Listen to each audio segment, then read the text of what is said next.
Қымбатты көрермендер, жаттығу денемізді шынықтырғаннан кейін енді біз бағдарламамызды жалғастырамыз. Бүгін бізде студиямызда қонағымыз бар. Ағаш ұстасы, домбыра ұстасы Қуандық Әбуұлы келіп отыр. Ал аға, қош келдіңіз. Сәлеметсіз бе, қош келдіңіз. Қайырлы таң дейміз сізге. Қайырлы таң, барлықтарыңызға. Жалпы таңыңыз қалай өтті енді? Таң жақсы, жаман емес. Ерте жатып, ерте тұрамын, мен бағана 3-те тұрып алғам, 2-де тұрамын, 3-те тұрамын. Керемет жақсы. Жалпы енді аға, сіз енді ұста ретінде шақырып отырмыз. Бұндай ұсталар енді қазір қаламызда кішкене енді сирек десек те болады. Жалпы осы домбыра жасау, осындай бір бұйымдар жасауды қашаннан бастадыңыз? Енді шақырғандарыңызға рахмет. Бұны енді бала кезінен ағаш жонып жүрдім, өзіме керек заттардың бәрін түгел. Ағаштан.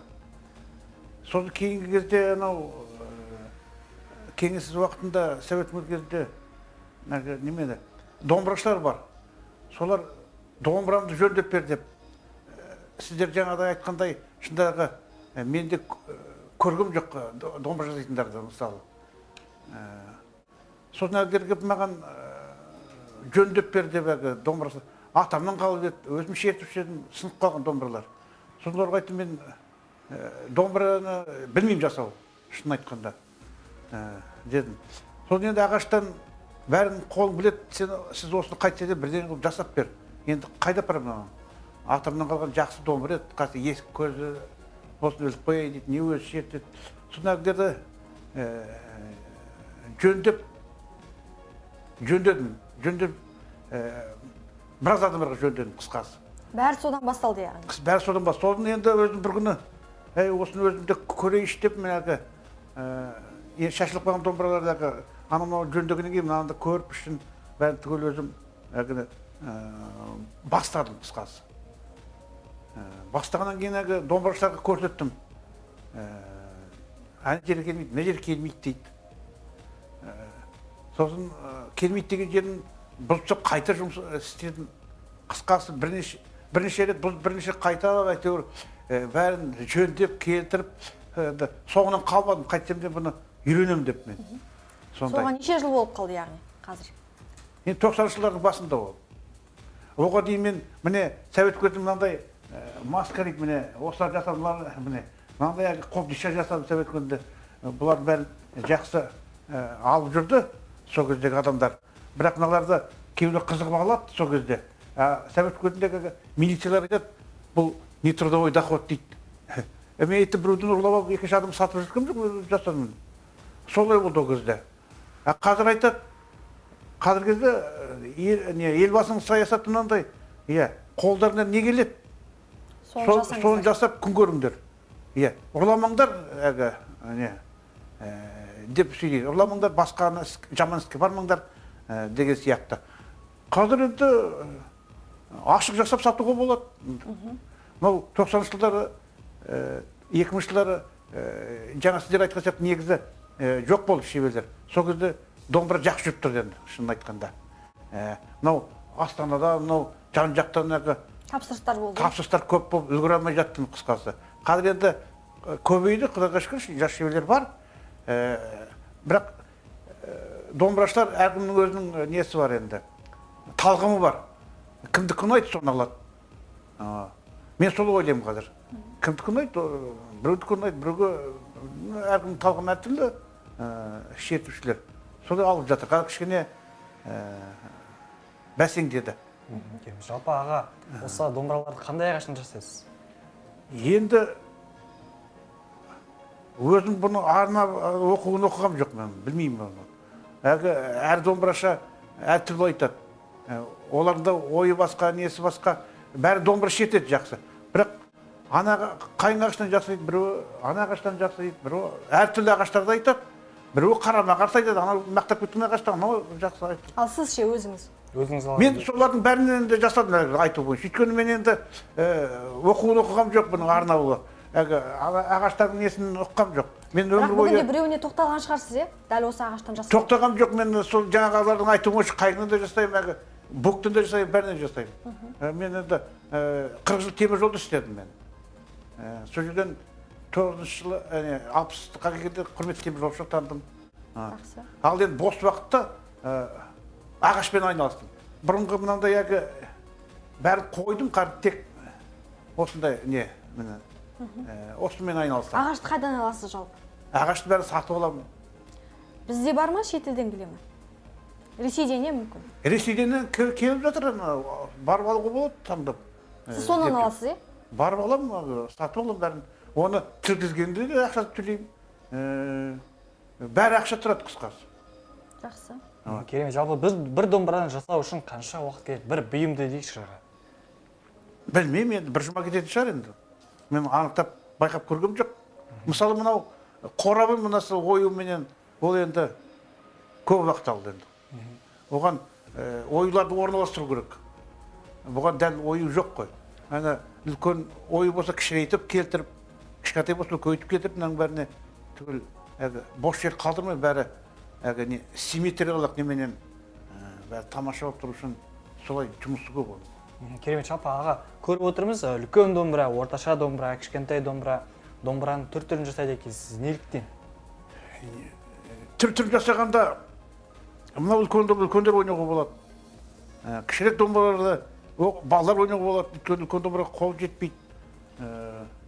Мынау мысалы міне, кішкентай домбыра міне. Бұл енді кішкентай домбыра. Оны көбінесе сыйлық қалатын шығар, Бұл сыйлық қалады. Былтыр экспоға да бардым мен. 12 күн болып қайттық. Сонда мына кішкентай домбыраны апардым, үлгергенімше жасап. Шетелдіктер алды, жақсы. Сосын енді сосын қорап жасады міне. Кішкентай домбыраға. Үлкен домбыраға қорап міне. Ал енді қораптарда жай бар, дерматинмен қаптаймын. Ол кішкене арзаны ол оңайды. Қаптай саласың, желмен жабысырып, аналар енді қиындау мынау. Бұл ағаштан жасаған дүниелер, Мынау қайың фанерден жасаймын. Аналарды да фанерден жасаймын. Қайың емес, жаяғы фанерден жасаймын, сыртын қаптаймын. Енді міне үлкен домбыраны, кішкентай домбыраны бәрі жасалу жолы осылай міне. Осылай тегістеп, жонып, арасындағы саңлау болмасын, мынандай тегіс шынның үстіне қойып көрсеңіз, саңлау көрініп тұрады. Сол саңлауды көрінбейтіндегі жонып, саңлау болмағаннан кейін бір-біріне жабыстырасыз, жеріне? Жабыстырам, былай. Содан кейін резинамен қысып тастаймын. Сосын түп жағын мынаммен былай қысып қоямын. Сосын өзі тұрады енді. Бір домбыраға жалпы 5 күнде кете ме? Нақты кірісіп кетсеңіз егер? Анық айта алмаймын, мен жай айтып тұр болды. Мен анау кеп-кеше қарап тұрмаймын. Басқа жұмыс істей бересіз, ұмытып кетемін. Негізі осыдан былай қарай солай көрмесем мысалы, неткеннен ананың кепкені қанша уақыт кетті деп жазып отырмасам, былай ұмытып кетемін.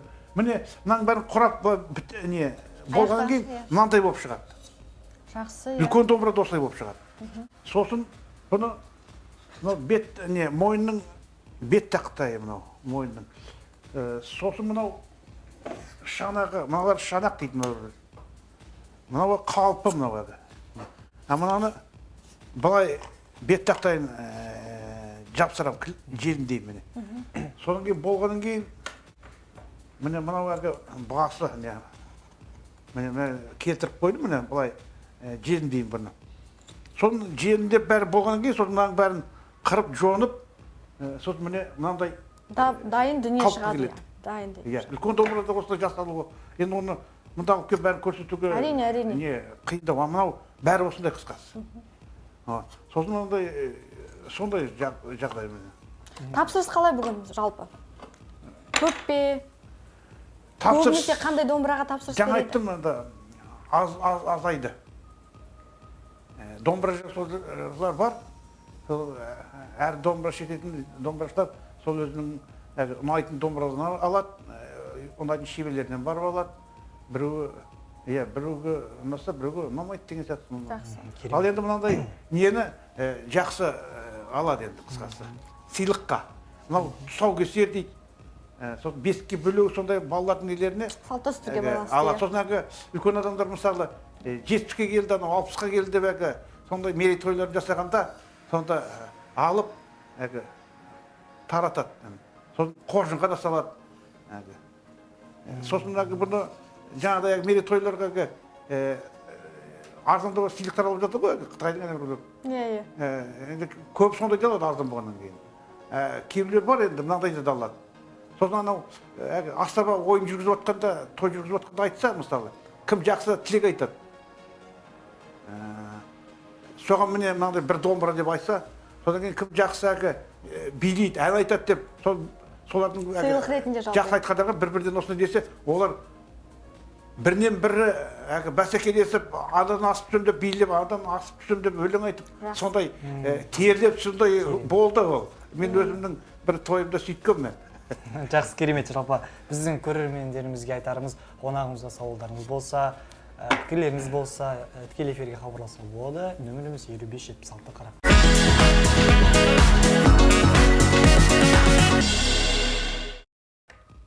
Қымбатты көрермен, біз бағдарламамызды жалғастырамыз. Бүгін бізде студиямызда, естеріңізге сала кетейік, студиямызда қонағымыз ағаш ұстасы, домбыра ұстасы Қуандық Әбуұлы келіп отыр. Ал сұхбатымызды жалғастырсақ, жалпы домбыра дедік, домбыраны шегіне жаңа ғана біз үзіліс кезінде айтып кеттік. Соған тоқталып өтіңізші, қайдан аласыз шегін? Бұрынғы кездерде енді ешкіммен қойдың шегін, тоқ шегіне жасаған, ал қазір 60-жылдардың басында менің мектепте оқып жүргенде бәрін жасап жүрдім, сонда конкурс байқауларға қатысып жүрдім, мектеп аралық. Сол кезде менің атам қалақ домбыра дейді, жалпақ домбыраның. Сондай жасап берді мен өз атам. Балам, бұда өнер, сен шертіп үйрен деп. Сосын есімде енді ол кісі қойдың шегін алып, үйдің ішінде сол әлгіні тұздадым, әйтеуір майын сыздырып, қысқасы шек жасап берді. Сосын салып берді, мынау сияқты құралған емес жоқ, ол шауып, ойып жасады. Соны үйрен деп, шертіп. Келген адамдар шертіп жүрді, дауысы жақсы екен деп, қоңыр дауысты, өйткені қойдың шегіне жасалған ғой. Мен енді үйрену қолымнан келмеді, енді осы жасалып үйрендім енді. Содан кейін, атамнан кейін. Ал енді қойдың шегі енді бір нағыз музыкант күй шертетін шағын адамдарға жасамаса, бұлай жалпыға бәріне қойдың шек көп кетеді, қой керек. Ал мынаның бәрі леска. Балық аулайтын. 07 деген нөмірі бар. Үлкен домбыраларға соны 07-ні салады. Оның ішіндегі Германия немістерден шыққан шек жақсы деп атады. Домбырашылар. Бірақ ол қолға тимей жүр әлгі. Оның өзі қымбат қолға тимейді екен. Соны сұрасып көргенін тауып алмадым мысалы. Енді Ресейдің 07 несінен балық аулайтын лескасын саламын. Ол шыдамды келеді. Берік келеді. Берік тез тозбайды. Керемет. Жалпы аға, алдағы уақытта бір осы бір басқа да бір бұйымдар жасаймау, немесе бір басқа да бір аспаптар жасаймау деген бір ойыңызда бір жоспар бар ма? Ол былай ғой. Мен енді жұрт білет, осында қылқобы жасайтын, примқобы жасайтындар бар. Енді әртүрлі маманданып кетті соларға. Ал енді мен мынау музыка аспаптарының бәріне қорап жасаймын, футляр. Мынандай міне. Сосын менің жұрттың бәрі білет, сосын хабарлайды, осындай маған жасап бер деп. Соның енді тапсырсын жасап, содан қол бостамайды, уақыт жоқ мысалы. Енді мынаның өзі енді міне бұрын білмеймін, ешкім жасаған жоқ шығар деп ойлаймын, өзімше көргем жоқ. Енді өзім осындай жасадым. Бұны үлкенді жасағаннан кейін қылқобызға жасадым мен. Ойып тұрып, оны біреу қызығып алып кетті. Примақобыздікінді алып кетті, астанадан келіп біреу көріп қой бәлгіні, сатпайын деп жүрген, болмай алып кетті. 20 тиын жасап қойғам, ойланып соны алады ғой деп. Астанадан келген біреу келді де қызығып ананы бағасында айттым, әдейі алмасын деген сияқты қымбаттау. Ол бәрі санады лақтарып ақшаны алып кетті. Енді өкініп қалдым, өйткені ақша емес мәселені көп көп уақыт кетірдім. Өзім қимаймын аларды. Енді маңдарды міне әлі сатып көргім жоқ. Біраз жасадым, жасап атырым. Бұларды енді бір-бір немелеріме таратып берейін деп тұрмын. Сыйға тартып. Мүмкін кейін есейгенде атам жасағанда мүмкін оларда жасайма деген ойменен енді мыналардың бәрін енді солай. Ал шәкірт тәрбиелейсіз бе аға? Шәкірт тәрбиелегенде үлкен ұлым енді көмектеседі, көп жұмыс болғанда. Оның өз жұмысы бар. Үлкен қызым суретшілер мектебінде осында оқып еді. Кіші сурет алатын. Енді олай болмайды. Тігін бәрі жақсы еді, қуанып едім. Ол бірақ қазір өзім сияқты темір жолшы болып кетті. Ал енді былай адамдар бар. Өзім туыстарымның балаларын тартып көріп едім. Олар бір жұмадан кейін келмей қойды. Өйткені ақша бермейді деп. Мен оларға айттым, тегін үйретем. Сен бірінші үйрен. Тегін үйрен. Сосын мен саған тапсырма берем. Әр домбыраның мынау әлгі бөлшектерін маған дайындап болсаң болды, мен құрастыра қоям. Мыналар бәрі. Соған саған төлеймін дедім. Оған уақыт керек қой. Сосын оларға қолмен ақша керек жастарға. Жалпы тұрақты мысалы шәкіртіңіз жоқ. Тұрақты шәкірт жоқ. Өйткені темір жолды істегеннен кейін уақыт оларға тұрақты сол уақытта келіп тұр деген менде уақытында жоқ болды. Қазір тіпті жоқ, иә? Қазір енді жиекем қазір бар негізі менде. Сіздің кестеңізге сәйкес келмейді. Үлкен қазір кездегі бір үлкенде елден асқан сомайдағылар келеді. Сосын енді ол енді қол бәрі қатайып кетті. Мен жас кезінде мен айналыстың қандай нәрсені жақсы көрдің сен. Сен одан да уақытыңды өзіңді кетірме, менікі де алмас сен. Өзіңе ұнайтын жұмысқа қойшы дедім. Негізі мен айтарым, ойыма түсіп тұр. Адам өзіне ұнаған жұмысын істесе, іспен айналысса, ол ешқашан шаршамайды. Әлгіні қызықтап істей береді. Мен мысалы, енді бақтаңғы емес шаршайтын деп айта алмаймын, мынаны істегім келе береді. Мен әлгі тамақ ішкеннен кейін барып диванда бір жатпаймын домалап. Мен олай емес, тамақ ішіп алғаннан 5 минуттан кейін шеберханаға кетіп жұмыс істеймін. Осыны жақсы көремін. Тағы да әлгі бас домбыра дейді, тағы қыл-қобыздың нелерін бастап қойдым мынандай әлгі. Бірақ ойлағаным жоқ. Соның ойын енді ойластырып сызып жатырмын. Ал тапсырыс келсе, анандай дерматинен жасап, оны да жасап жатырмын. Мынандай домбырада жасап жатырмын. Арасында ананың енді ойын соны не тұр. Менде сондай бар. Енді өзіме табақ жасайын деп едім әлгі. Ағаштан. Соны бастап қойдым, соған уақыт болмай жатыр. Уақыт болғанда жаңа айттым ғой мен. Әлгіне жұттың тапсырысын жасап жаңағыдай, анау кішкене тұра. Оған енді бір уақыт келетін шығар енді. Құдай өмір берсе маған енді. Негізі ұнайтын іспен айналысу керек қой өзіне. Сонда аянбайсың әлгі немедегі. Шашамайсың, жалықпайсың. Сол жастарға айтатыным сол енді. Қондығаға, бүгін біздің студиямызға келіп, осындай қолдан жасалған дүниелеріңізді көрсетіп, көздің жауын алады шын мәнінде, біздің ұлттық өнерге насихаттап жүргеніңізге, осы жасап жасқан дүниелеріңізге шын мәнінде біз алғыс айтамыз жастардың атынан енді. Студиямызға келгеніңізге көп рахмет, өзіңіздің ойыңызбен, пікіріңізбен бөліскеніңізге. Жақсы дүние жасап жатса, біз әрқашанда сізді шақыруға дайынбыз. Жақсы, жарайды, не? Мен бірден айтып кетейін бе? Айта қойыңыз. Енді келе жатқан көктем мерекесі 8 наурыз халықаралық әйелдер күнімен осы қаладағы жерлестерді құттықтаймын. Әйел қауымын өзім осы қалада туып өстім. Енді көбі мені біледі деп ойлаймын. Енді айтарым өзім замандастарыма, өзім шамалас адамдарыма, ұлттық өнерді, салт дәстүрді насихаттап, әдемі қартайыңдар деп, немерелеріңнің, шөберелеріңнің қызықтарын көр деп айтайын деп едім. Қартаймын деп айтайын. Рахмет. Жақсы жұмыспен айналыссаң, бәрі жақсы болады. Керемет.